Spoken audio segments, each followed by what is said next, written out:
as we step into the new year, many families are taking time to, of course, assess their financial goals and make new goals. From teaching children essential money skills to supporting aging parents, managing a family's finances is an ongoing responsibility that never ends. It's like a business. To help navigate those changes, Bank of America Market Executive Lena Evans joins us with more. Hey there. Good morning. How are you? Great. Great. Okay, so these financial discussions can feel really hard because there's a lot of emotions involved, and of course you're dealing with your family, and it can be really hard. So how do you begin a conversation about family finances when there's an issue? Yeah, it's really tough. We've always heard, like, don't talk about money, politics, and religion, right? But we're politics, religion, whatever. But money, we're going to talk about money. It's not going to be a stigma. The holidays anymore. are over now. We can have these tough conversations. That's right. We're going to have to answer to our bank statements. But you're right. Talking about money with family can be challenging, but it's really essential to have these conversations so you don't get lost in the mud somewhere. Whether you're speaking with your children or with your parents, start early, ease into the discussion to make it as comfortable as possible. So don't just like jump right in and, oh, you point fingers and, oh, you did this thing.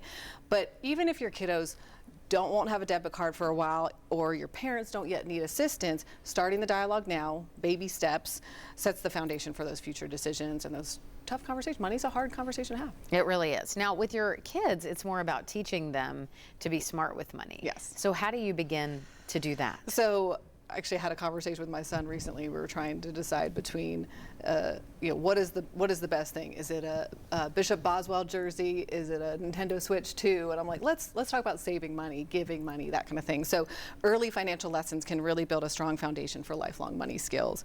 Start young. Try to introduce basic concepts as soon as your kid knows, like basic math, addition, subtraction kind of thing. Weekly allowance is a great way to introduce it. Specific chores that they can earn money for is also a great way to introduce, helping them learn the value of money. A great thing that we've talked about before is setting up a savings account using a piggy bank or multiple piggy banks. Spend, save, share. We've talked about that in the past. I have found that looking for teachable moments in everyday life is really great. So like while you're out shopping or planning for a special purchase or something like that is always a great way to learn about money. And it is an ongoing process. This is not a one-time conversation and then just hope they just remember it from 9 years old on, because we won't, right? Reinforcement is really, really, really important. So regularly helping them stick to these ideas about what the value of money is, what spending is, what sharing is, what saving is. Getting a youth bank account too can be really helpful. Oh, yes, that a parent absolutely oversees. Absolutely. Right. And approves. Yeah. If you're caring for older adults, that can be really hard on the finances. How do you go about planning for that? The first step is talk to your parents about who will handle their affairs if problems arise. And that can be like if you have siblings, you can, like in my family, just be nominated by the rest of your siblings, or you can have like a grown-up conversation and all decide. But the National Institute on Aging recommends that parents give advance written consent to a designated family member so that that person can discuss personal affairs with key professionals like doctors, financial representatives, Medicare if need be.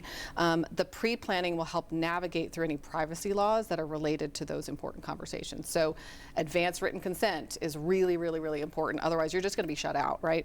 But avoid rushing in to take full control of your parents' finances. Offer the support gradually, only stepping in when they need it, right? If they ask, or just offer if it seems like things are a little wonky. Just baby steps. Again, a gradual collaborative approach will help everyone adjust to the new arrangements. Yeah, you got to absolutely. be gentle, right? Well, and these are your siblings too, Yeah. that you're probably dealing with as well. So those are fun. You want to keep the family intact. Yes, yes, we do. All right, Lena, thanks. We Yes, appreciate you being here. absolutely.